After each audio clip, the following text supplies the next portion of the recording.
The Maesters don't believe in prophecy, with good reason. The Children of the Forest supposedly could see into the future, yet were surprised by the First Men, who nearly ended their race, and the Long Night, which nearly ended us all. Some Maesters posit that the children's magical sight was invented long after they vanished from Westeros, by singers hoping to thrill peasant girls. Not that most Maesters have much experience in what does or doesn't do that.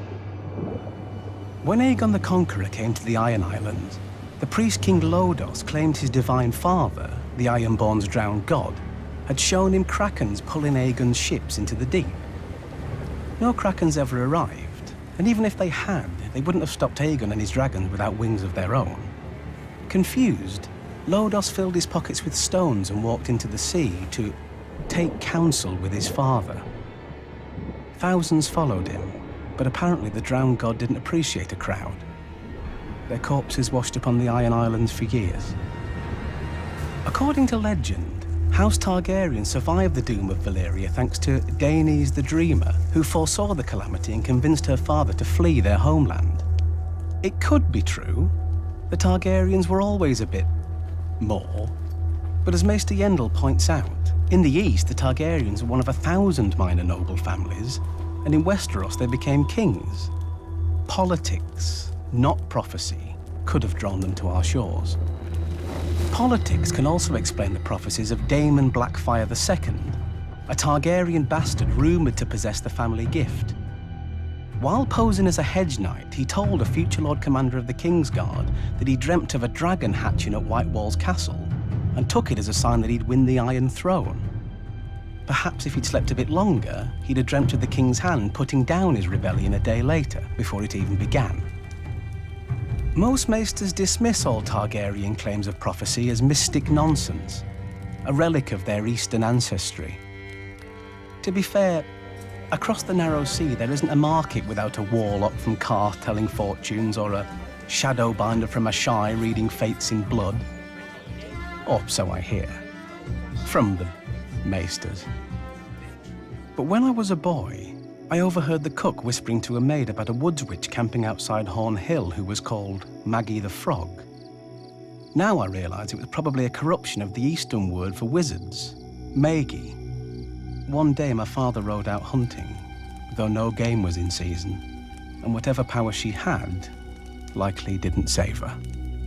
Even the wisest Maesters, however, have no answer for the Red Priests who prophesy about the return of the Long Night. For thousands of years, they've kept watch for the return of the prince who was promised, who will be born amid salt and smoke to drive off the darkness once again. Prince of what realm, promised by whom and to whom? The prophecy doesn't say, but at the very least it confirms that not even Essos escaped the Long Night. I imagine the Cataclysm must have confused the East.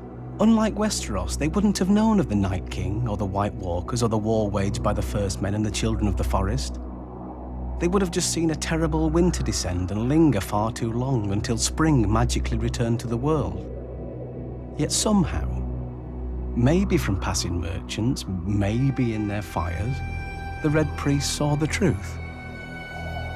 Now the truth is here again, for anyone to see. But the Maesters refuse. They debate and question and doubt, not to choose the wisest course, but because they're too used to doing nothing else. Most prophecies might be lies, but not all of them. The Long Night is coming. If we don't believe that, well, we won't need any prophecy to tell us our future.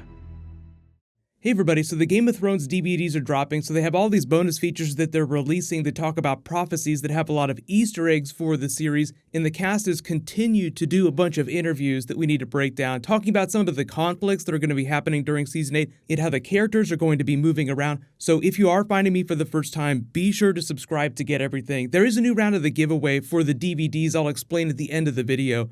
But starting with the really cool stuff first, you may have heard the Easter egg for what Maester Ebrose and all the other Maesters were talking about when Samwell was still at the Citadel. So Samwell is narrating this prophecy trailer. He has that bit about the ancient Ironborn King Lodos that prophesied the destruction of Aegon the Conqueror when he was coming to conquer the Seven Kingdoms with his ships. And the way they use that, as well as the other prophecies of this trailer in the way the TV show used it during Season 7, is a way for them to say that this is all ridiculous. And so that theme continues with all the different prophecies that Samwell talks about during this feature. But the funny thing about that is that in the same breath, during Season 7, they also name-drop Jenny of Oldstones. I'll play the clip in a second. It's just a brief moment, but the Jenny of Oldstones prophecy did end up coming true. We will write to Maester Vulcan at Winterfell for clarification. I promise you, we will get to the truth of it one way or another. Archmaester, That will please. be all, Tarly. It brings to mind the work of Jenny of Oldstones, the charlatan who claimed descent from the children of the forest. Don't forget the prophet Lodos, who promised that the drowned god would rise up and destroy Aegon the Conqueror. Lodos.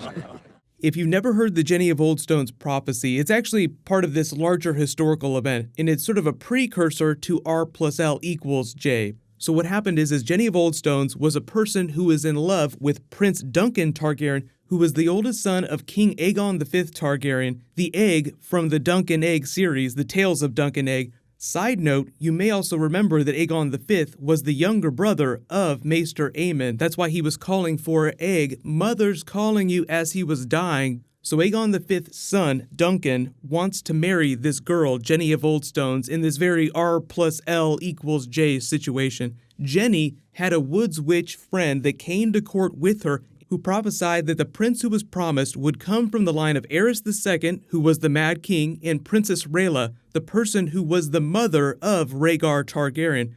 So the cool thing is that Aegon V allowed the marriage to continue because his son had been betrothed to one of the Baratheons at that point. So he broke that engagement to marry Jenny of Oldstones so that he could engineer a scenario whereby the line of Aerys II would eventually give birth to Jon Snow.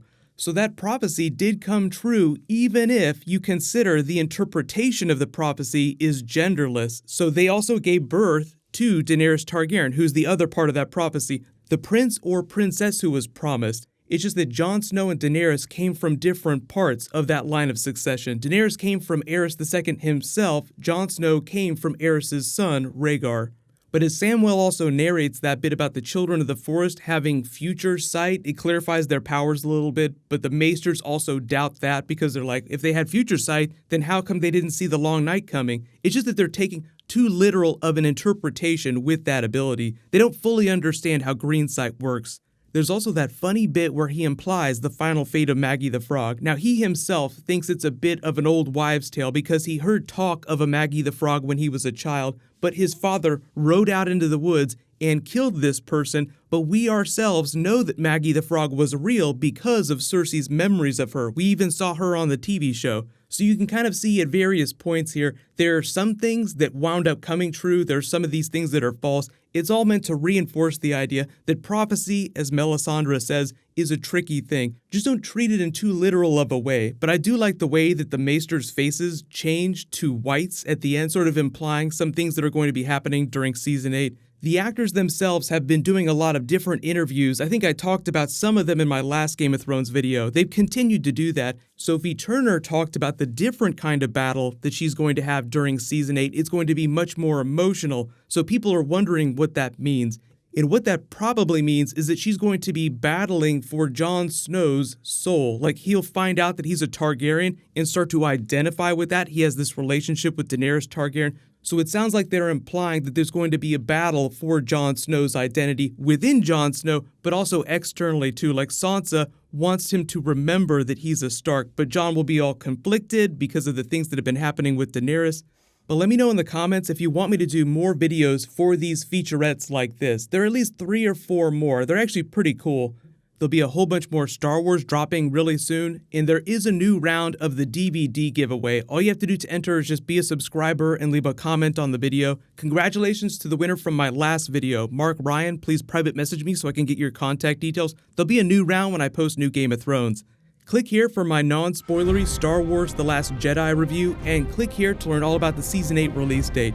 Thank you so much for watching. Everybody stay awesome. I'll see you guys tonight.